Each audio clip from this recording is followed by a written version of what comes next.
孩子咳嗽，家长心焦又心疼。一感冒就伴着咳嗽。小孩咳嗽究竟是什么惹的祸？小孩的咳嗽特别是反复的咳嗽，跟吃有关系。一包代茶饮，3叶足浴方，能让宝宝快速止咳。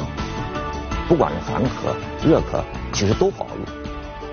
云南白药提示您收看本期《中华医药》，吃出来的咳嗽。观众朋友您好，欢迎收看这期的《中华医药》。现在大家养孩子啊，都觉得不容易。这种不容易不是因为缺吃少穿，而是通常因为孩子的健康问题。如果一个家庭里边这孩子经常生病的话，那做家长的真的是能操碎了心。很多的家长通过微信平台问我们能不能针对一些常见的儿科疾病进行一些解读，比如说在日常生活当中应该注意些什么来避免孩子感冒发烧。但其实啊，这孩子的疾病啊，往往跟吃有着密切的关系。比如说咳嗽，很多啊都是吃出来的，这也是我们今天要讨论的话题。首先要欢迎今天来到我们演播室做客的2位专家。侯江红，河南省中医院儿科诊疗中心主任、主任医师，擅长中医中药调理小儿脾胃功能以及免疫功能紊乱引起的感冒、久咳、小儿哮喘、反复呼吸道感染和鼻炎。李伟，河南省中医院儿科诊疗中心主任医师，擅长中医中药调理小儿反复呼吸道感染、慢性咳嗽、哮喘等儿科疾病。欢迎2位，欢迎我们健康问诊团的嘉宾朋友们，欢迎大家。首先要请大家来看一个短片，这是我们的记者在制作这期节目之前去到了一家儿科门诊，记录了一些当时的情况，一起来看一看。早上7点半，家长们就带着孩子来这里候诊。大多数孩子是因为咳嗽，还有一些是长期反复咳嗽的老病号。来这里就诊的很多孩子都得过肺炎，因为肺炎已经住过3次院了。他现在才4岁半，总是没好彻底，然后稍微见点凉气，又重新开始了。吃点药，一副药没吃完，见轻了又开始了。一感冒就伴着咳嗽。然后现在都是有时候就觉得你还没有发现感冒的症状，他的咳嗽就先来了。我们那次住院时候传的最严重，就直接传的吐。我觉得人家孩子都挺好的，为什么我的孩子就老这样？就是正常反应下就直接给你就传开了，我根本就没有就措手不及，根本就没有那个啥预备，就这样。同样的食物，别人吃都没事儿，他吃了可能会有反应。觉得他吃的少，可能会多喂他一些，但是一喂就棘手。这么多的咳嗽，到底是什么原因引起的？2位专家给我们讲一讲，这么多的咳嗽到底是什么原因引起的？我见到一个3岁半的孩子，他每天呢只吃一种食物，他主食是什么呢？是奶粉、牛奶。我们通常要求的这个主食了，它变成了一种副食。另外呢，有些孩子呢属那个食肉动物，每天的主食主要以肉为主，或者鱼虾为主。那么类似这样的情况呢，我们都是认为呢，他的饮食有问题，就吃得过好或者吃得过细，那这样呢会造成胃肠功能紊乱，胃肠功能紊乱呢，免疫功能呢就会出现紊乱，因此呢咳嗽呢就会反复的发生。就是我想问一下，给孩子吃什么样的食物算是过好，或者是说过细呢？比如说我刚才说那个3岁多的孩子，因为随着年龄的增长啊，孩子这个牛奶的摄入量啊应该越来越少，我们应该多吃一些粗纤维的食物。这是一种情况，就是食物的比较单一。那么另外一种呢，为了让孩子多吃点蔬菜水果，家长呢把蔬菜水果都打成汁儿，这样呢实际上把蔬菜水果里边的这个粗纤维的都给去掉了。这样久而久之呢，实际上并不利于孩子肠胃功能的蠕动，因为我们肠胃呢需要很多粗纤维刺激它的蠕动，保持我们肠道的良好的一个功能状态。有的时候可能我们的妈妈和爸爸们会觉得把一些东西打碎了以后给孩子吃，好像更多关爱在里面。听完这个侯主任讲了以后，这就是过细。有过这个孩子咳嗽经历的父母可能会知道，孩子咳嗽到了秋冬季节的时候，可能是咳嗽的一个高发期。但是我们为什么会选择在这样的夏季做这样一期节目，其实是有原因的。我们请侯主任给我们讲一讲。孩子的咳嗽1年4季都发生，但是呢，秋冬季节和早春季节发生率比较高一些。那为什么在夏天给大家做这个咳嗽呢？第一个呢，这个很多了这个孩子的咳嗽了，特别是反复的咳嗽，我们通常在夏天调理孩子的体质，重建孩子的免疫平衡可能是更容易一些，减少这个冬季咳嗽的发生。比如我们大家很熟悉的冬病夏治，其实就这么个一个道理。第二个呢，夏天呢也是孩子体质比较容易恢复的一个过程。比如说我们秋冬季节或者早春咳嗽反反复复到现在还剩那么一点儿，老是不好。那么在夏天呢，我们注意很多问题，或者给孩子做一些体质上的调理，可能对咳嗽的这彻底康复更有利一些。第三呢，特别是冰激凌，大家都老是吃这些凉东西，最容易伤及脾胃，脾胃功能差了，免疫功能就差。那你到冬天呢，发生咳嗽的机会就非常非常多。下边给大家介绍一个小儿治咳嗽的就是一个的小茶方。下面我们请这个治疗师李菊来上来给大家操作一下，我们一起来看一看，来有请。它由3味药组成。这个款冬花是3克，紫菀是3克，枇杷叶呢是6克。其中这个款冬花呢和紫菀呢，它们俩呢是姊妹药，是有温性的。对孩子这种咳嗽的白痰、寒痰这样的孩子呢，就是有痰的，比较适合用这个。比较适合。具体怎么操作？我们将这3种药呢剪碎了来这个泡茶饮用。剪碎了以后，我们要泡个10分钟左右，然后就直接用开水沏它了。对，用开水。一下就下色了哈。如果在家里方便的话，我们是最好用水给它稍微煎一下，3、5分钟可以。3、5分钟就可以了。如果我们要是拿这个开水泡的话，要10分钟到15分钟吧。对，10分钟。好，我们这个泡了10分钟了啊，就可以了啊。对，我们要看看这个口感怎么样，孩子最有发言权了哈。我们下面请上来2个小朋友来，上来品尝一下。我们请上来了2个小朋友，然后请你们2个人啊品尝一下这个茶好不好喝，待会儿要告诉我的哦。慢慢的看看自己看看那个热度啊。看喝的速度，好像这个小妹妹喝的还挺快的，说明不难喝，至少哥哥一听完了以后，一下把这杯喝了。慢点还有了。能跟我们讲一讲啊，就是好不好喝？没味道，说明这个药味很淡，对不对？我可以这样理解吧？你觉得呢？这个好不好喝？好喝，怪不得一开始你喝的那么快呢。你有没有喝出什么味道？什么味道？有蛋糕的味道。我们这里面有一些刚才就是那个药茶我们请我们这个嘉宾朋友来品尝一下，你们觉得这个口感怎么样？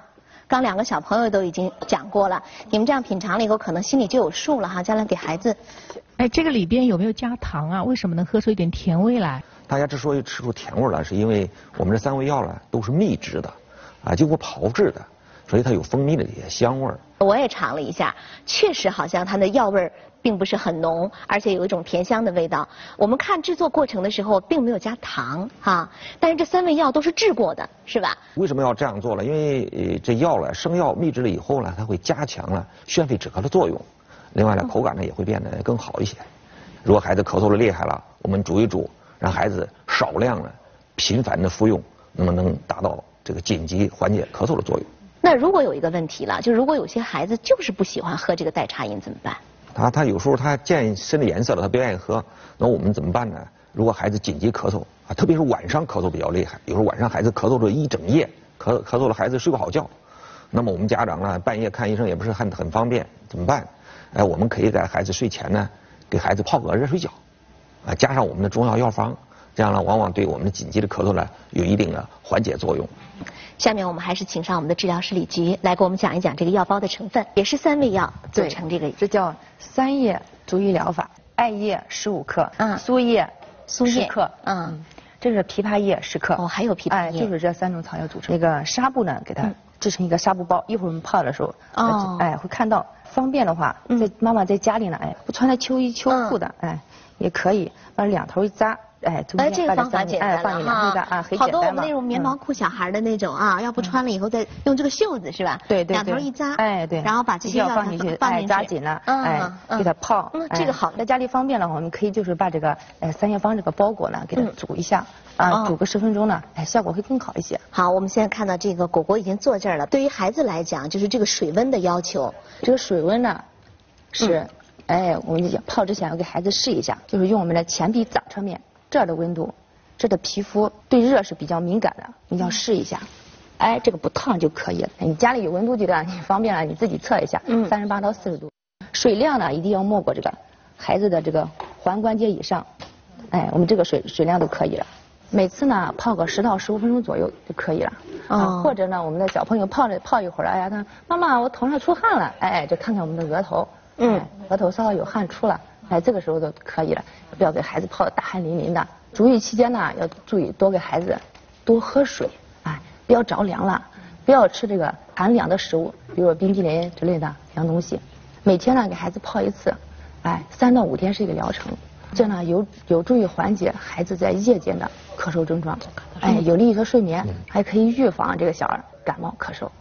我家宝宝经常干咳，也没有感冒，就是时不时都听到他1-2声咳嗽，好像听着感觉好像是有咽炎一样。你说像咽炎的一个咳嗽，是因为吃的干燥的膨化食品多了以后，刺激咽腔，会刺激性的干咳。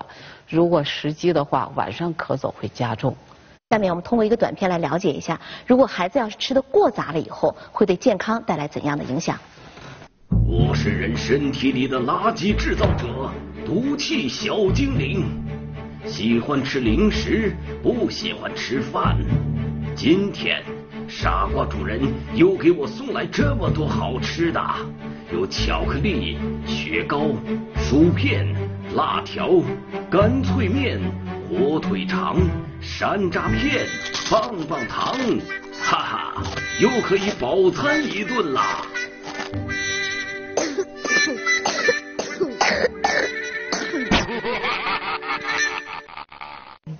看完了这个短片，我估计家长可能都有点那个感受，就是有的时候是不愿意给的，因为知道孩子吃了过多的一些东西了之后，可能会对他的健康有损的。但是有的时候孩子一闹啊，然后可能就经不住闹了，然后就把这东西就给他了啊。所以在这个时候，管住自己，要管住孩子这个零食，是不是这样的？我们家孩子就特别喜欢吃巧克力，但是一吃巧克力呢，他就流鼻血，这是怎么回事？其实大多的孩子这个鼻子出血都跟内热有关系，并不多表示他是血液循环有什么问题了。因为我们中医讲哈，这个甜是我们中医的甘味，甘呢它有什么作用啊？有经常用多了它会有缓治脾胃的作用，它就是等于怎么解释？就是它能让我们的肠胃功能蠕动减慢，影响我们孩子的消化吸收功能。那么久而久之就容易造成积食，积食久了就容易生热，生热久了就容易生火。我们看到有些孩子喝个粥，要家长加很多糖，否则让他不喝啊。大量的甜食的话有很多问题。我有一次看个这个病人，小孩感冒，24小时之内他看了3个医生，啊，到我那儿拍了3大堆药，我印象很深了，他开了13块6毛钱的药，他老大了不高兴。太便宜了，他就认为这个药你这个我看这么多地方，你能治病吗？强烈要求输液打针。怎么说呢？我们认为很多疾病跟我们家长有关系。啊，也就是我们最大限度让我们孩子的这个身体自身的抵抗力增强。有的时候我们会觉得中药会比较慢，然后呢可能就会着急怕孩子得肺炎，所以就会给他用抗生素。抗生素是可以用的吗？说到这儿，我都想问问诸位的这些家长们，你们举举手，我家里都没有消炎药，任何都没有，一点抗生素都没有了，有几个人？实在的说，几个？目前对，我们就说目前没有的。那还行啊，一多半呢。我们在300个家长的听课里边了哈，大概我统计了一下，举手了是3%，那就意味着这个300里头只有不到10个人，家里没有抗生素。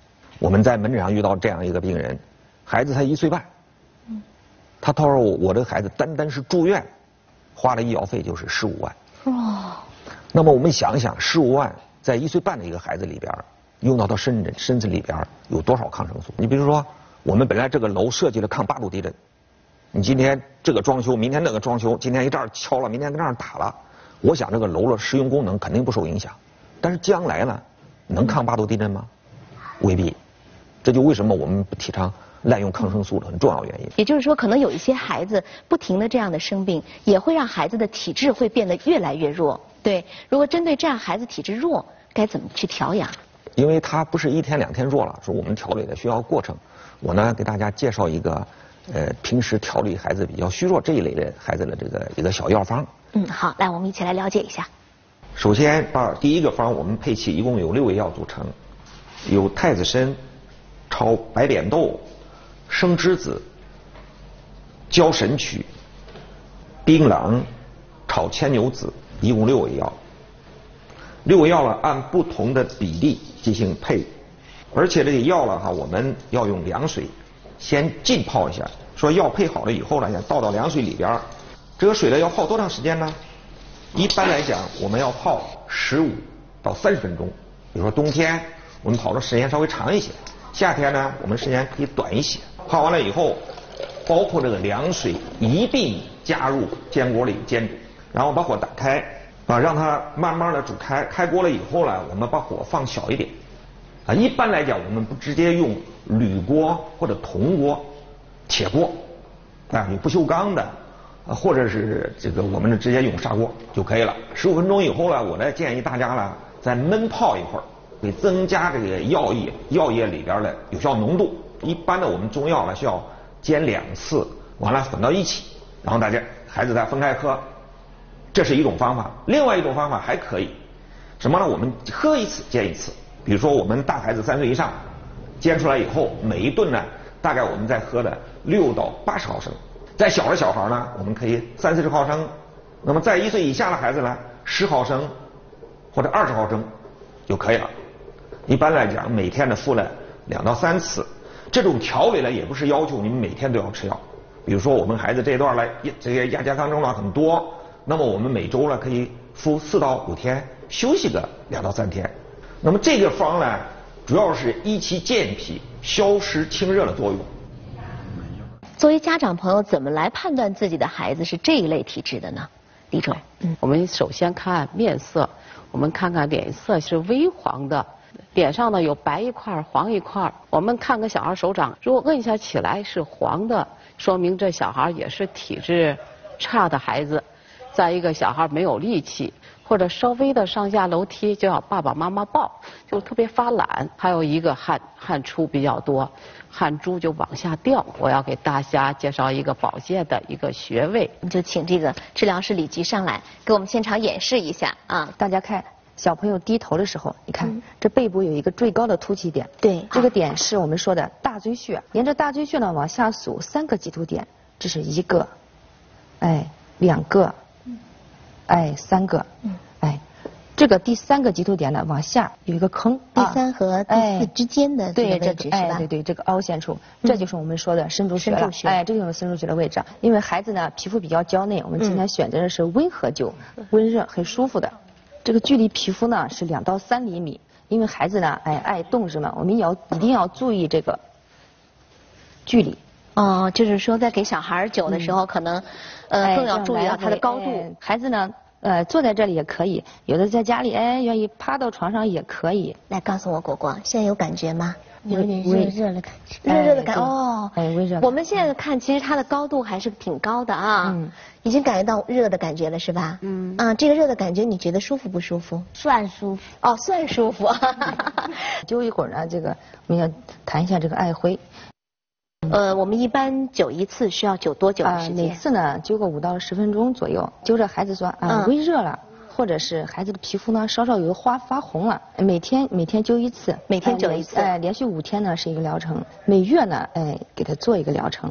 艾灸期间呢要注意那个给孩子多喝温开水啊，避风寒。比如说这个孩子经常咳嗽啦流涕啦鼻塞啦都是比较适合做这个深度灸的。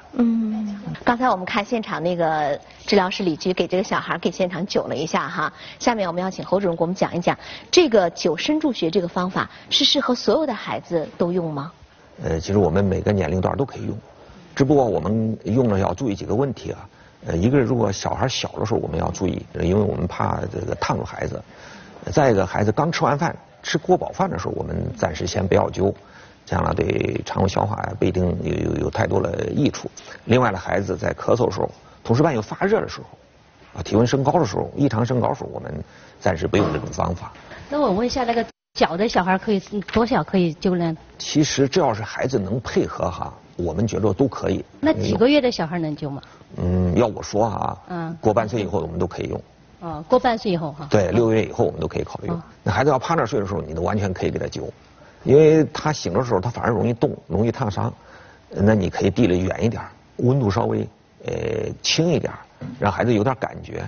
你说的除了这些药方和这个艾灸以外，有没有通过饮食提高体质的方法？给大家推荐一个药粥。好，来我们一起来了解一下。有4种原料，一个是小米，就不要再用冷水再淘了，因为冷水淘了以后，它会丢失很多小米中的里很多的有效成分。另外一种啊，山药，山药是平补三焦，健脾益肺，但是它不容易上火，所以说我们孩子可以经常食用。我们选用呢，就是我们常用的一种容易煮面的一种山药，切成了一个菱形的薄片，这样的话山药很容易煮熟。还有一种我们的主要成分呢是百合，百合呢有2种啊，一种是鲜百合，还有一种呢是干的百合。鲜的百合啊，洗干净以后，可以这个到我们的粥快煮熟了啊，或者剩个10几分钟以后我们再下进去。如果是干的百合呢，可以先用冷水先浸泡一下。另外一种呢，还有一个胡萝卜，对孩子大便呢保持通畅，刺激孩子的肠道蠕动是非常有益的。我们的现在的百合呢就是干百合，泡水以后，因此呢我们在凉水的时候直接下进去。首先我们把水做上以后，打开火，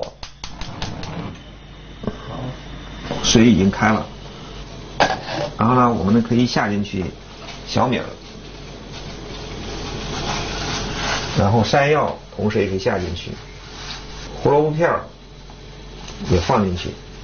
我想告诉大家了啊，我们煮小米粥了，还有一样东西呢，我希望大家能放一点，就是小苏打啊。我们通常家长可能会叫食用碱。第一呢哈，利于把这些小米煮了很黏；另外利于它有些有效成分的吸食出来，让这粥呢煮完了以后保持一个微碱性的一个环境，其实对孩子的肠道功能呢更为适合，可会让孩子的这个消化功能更好一些。加多少？一般3口人的话，大概我们加了个有像我们黄豆子那么大。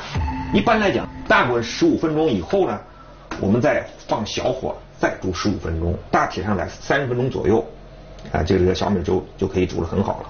那么这个方案我们叫山药百合小米粥，主要是针对呢，也是孩子平时体质比较虚弱，适用于各个年龄段，而且每天都可以吃。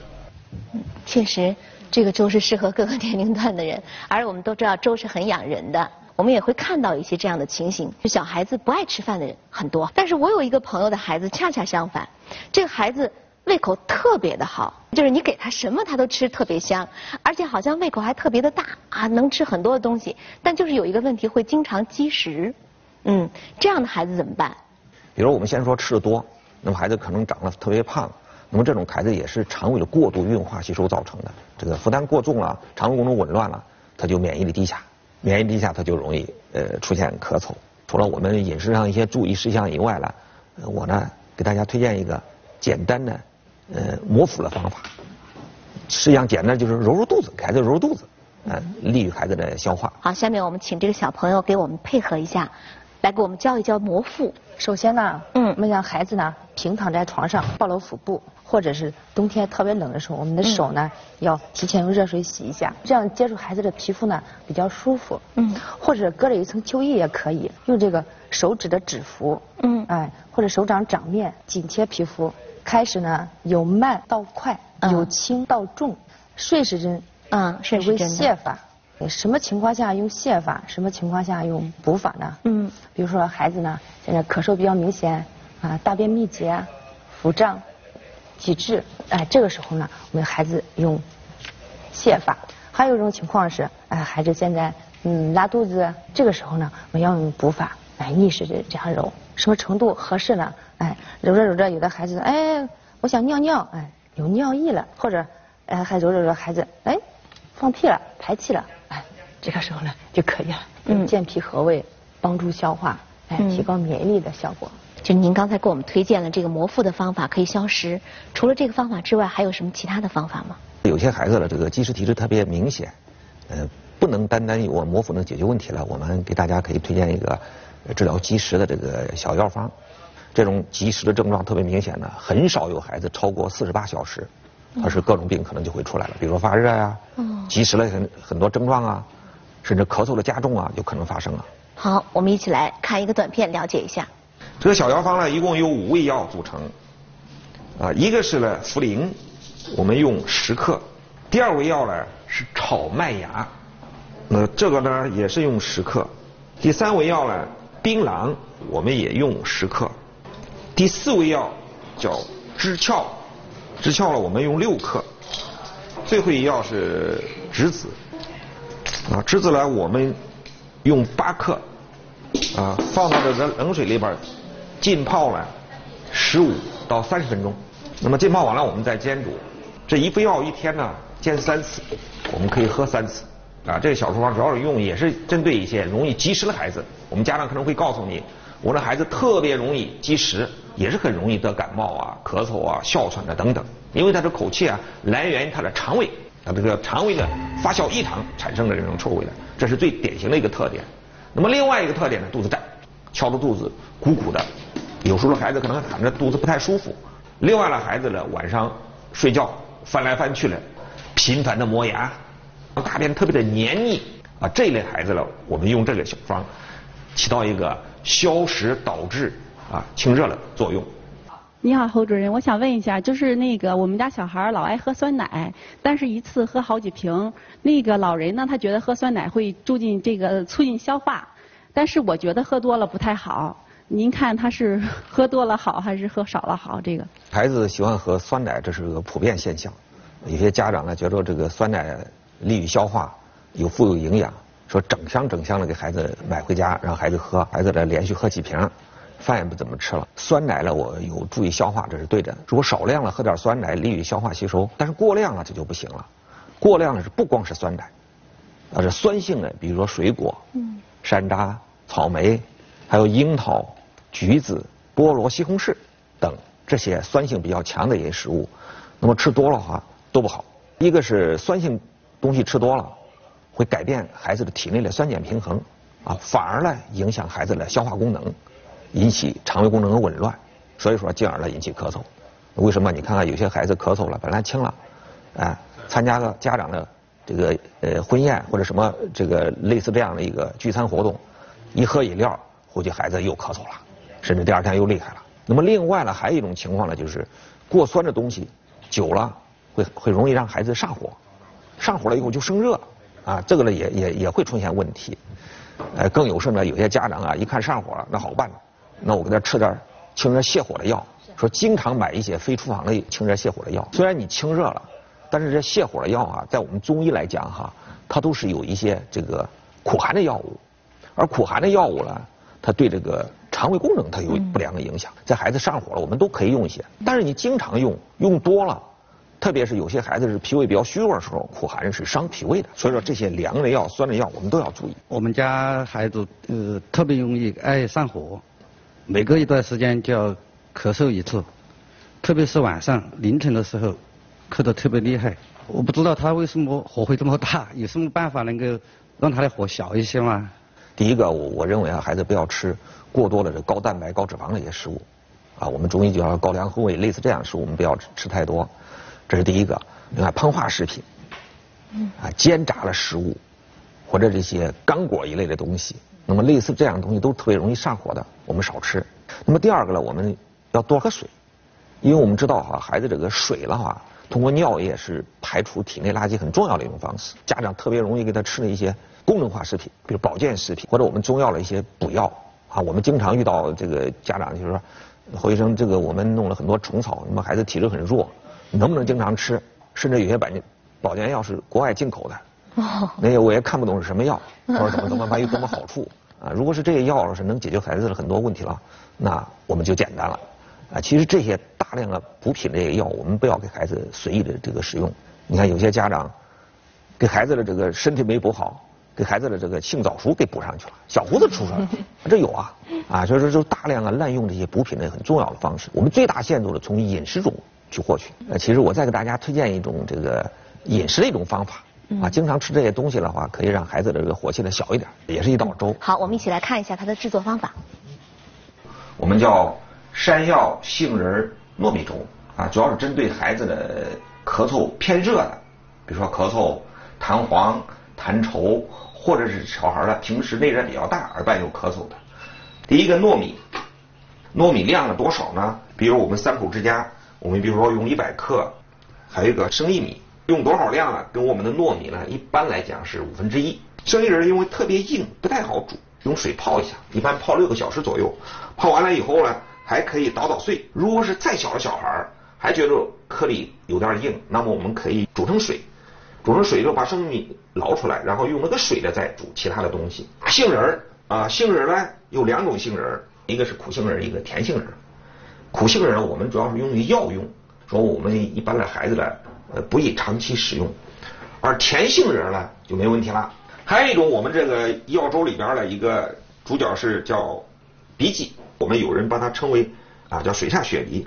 它的作用呢主要是清热化痰、生津运肺。所以我们这个荸荠呢刮好皮以后呢，我们给它切成这个碎末小的颗粒。其他节我们这个地方没有荸荠，用什么呢？你也可以用莲藕代替，或者是我们用什么呢？加点一些莴笋莴笋也是加强清热化痰的作用，也刺激孩子食欲。还有一个山药，山药呢它具有中医是健脾益气的作用，它平补三焦，对孩子来讲胃肠功能的这个保护作用会更好一些。下边呢我们就开始煮了，然后我把火呢打开。这东西一定要我们水开了以后才下进去。煮粥里边放一点食用碱。如果说有些家长说了，那我的孩子几个月你说你放这个荸荠颗粒可能他还没有芽，怎么办？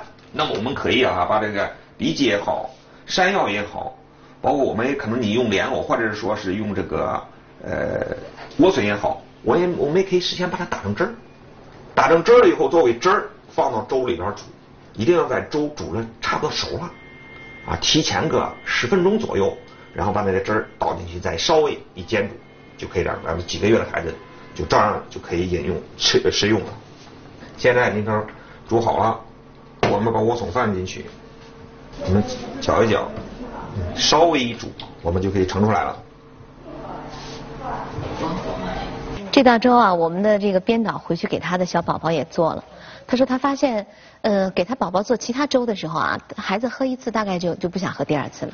但这道粥可以经常做，他非常喜欢喝，他自己喝了也觉得很好喝大家如果感兴趣的话，可以回家试一试。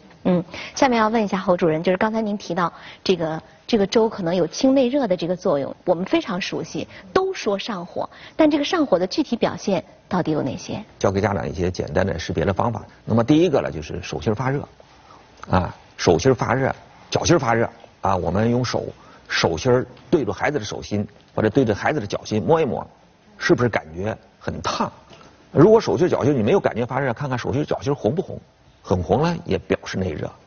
有些再严重的孩子手心脚心脱皮就是他有这个不定期的脱皮现象，也是内热。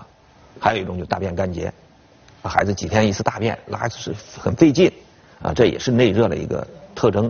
多汗有时候多汗呢未必就一定是缺钙造成的。我们有些家长一看多汗就给孩子猛劲儿的补钙，结果孩子内热更大，汗更多其实它可能是内热造成的。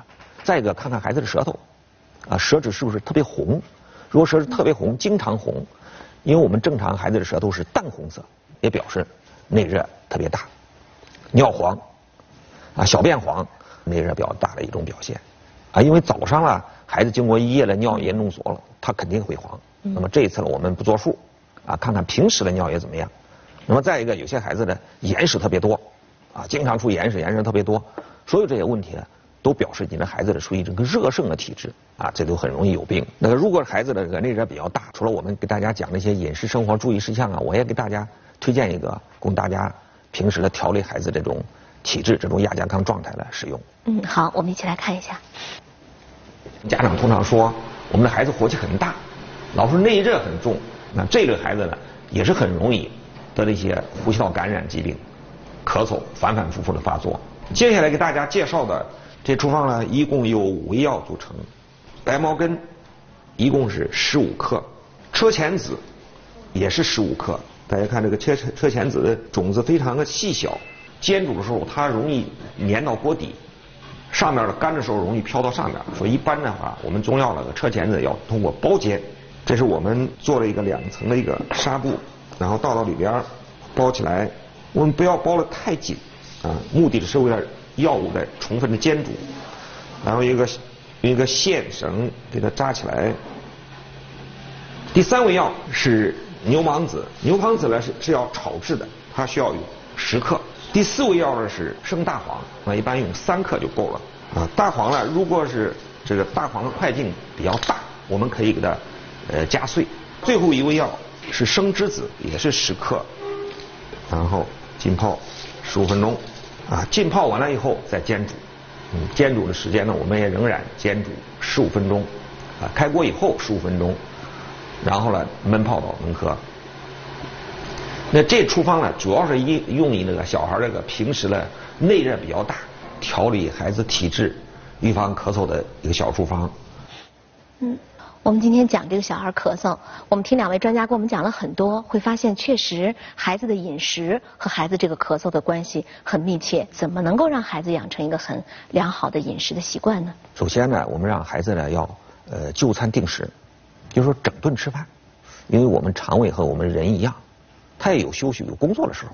就餐的时候呢，时间呢不宜太长。我们孩子让每一次吃饭时间呢，我们大体上控制在30分钟左右就一定要结束。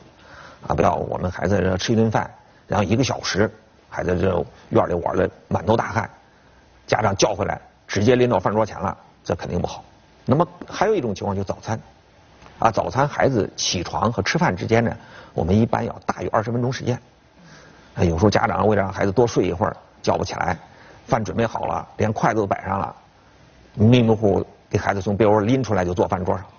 这孩子迷迷糊糊也就像我们的发动机一样。整个我们发动机时候完全没有启动状态，我们要有个怠速过程。我们经常，特别是急着上班送孩子到幼儿园的家长，我们经常会遇到这种情况：孩子迷迷糊糊吃不进去饭，家长着急，实在不行了我就喂，赶快塞碗，快到点了，快让孩子吃。孩子为了勉强吃到肚里头了，稍微小心都吐出来了。或者孩子不怎么想吃，家长不愿意就吵，实在不行了揍2顿，一揍孩子一哭一闹，本来吃了2口饭又吐出来了。那么另外的话，我们让孩子专一的吃饭，吃着饭看着电视讲着故事玩着游戏，这个都不太好，这样的话反而利于孩子的这个消化吸收功能，保持孩子在就餐时候有一个安静愉悦的环境，不要勉强孩子吃饭。我请问一下侯主任，就我们家小孩一咳嗽，然后全家人都一块咳嗽了，就是这种情况，你说怎么办呢？其实呢这种情况呢，我们在特别是经常反复咳嗽。今天吃完药好一点，明天又加重，这类似的咳嗽，我们后来发现一个现象，通过调理呢没有有效的解决问题。后来我们一追问就发现呢，这孩子所处的这个家庭环境里边很多人咳嗽。其实我们大家知道，咳嗽其实可以是交叉感染的。你家里头这么多人都在咳嗽，那孩子的咳嗽肯定都不容易好。我们呢一般来讲会全家都要同时治疗。我呢给大家推荐一个中药预防这种周边群体这种咳嗽。也包括一些幼儿园的一个药方。我们来看一看：苏叶15克，桔梗15克，黄芩15克。家长们注意主要是针对成人的一个剂量。关键是孩子用的时候怎么用？成人呢，我们煎完了以后煎1次喝1次。这一副药我们一天一般煎3次，喝3次。成人呢，我们每次200毫升左右。那么孩子呢，特别是3岁以上的孩子呢，我们可以稍微少一些，比如说50到100毫升，能喝了让他喝100毫升，不能喝了50毫升也可以。如果3岁以下的孩子呢，可以20到30毫升，这样的话量少一点。全家可以一起来用来预防。我们今天讲这个小儿咳嗽，我们知道说孩子如果咳嗽的话，会影响孩子的睡眠。刚才我们还讲了，如果是吃的不对的话，也会影响孩子的睡眠可见这个睡眠对孩子长身体有多么的重要下面呢，我们还是要请上我们这个治疗师李菊老师来给我们教一个按摩的方法，有助于孩子的睡眠。第一个呢是揉迎香穴。我们来找一下迎香穴的位置。在面部这个鼻翼的2侧，旁开0.1寸，这个鼻垂沟中这个位置，这个是治疗我们鼻塞、流涕，预防感冒的。左右揉也可以，这样画圈揉也可以。每次呢揉个1到3分钟。1到3分钟。每天做个2、3次，经常揉一揉，还可以预防这个。对，预防上呼吸道感染。第2个穴位呢是四神聪穴。四神聪。在头顶部。就这样。这个百会穴的前后左右各一寸。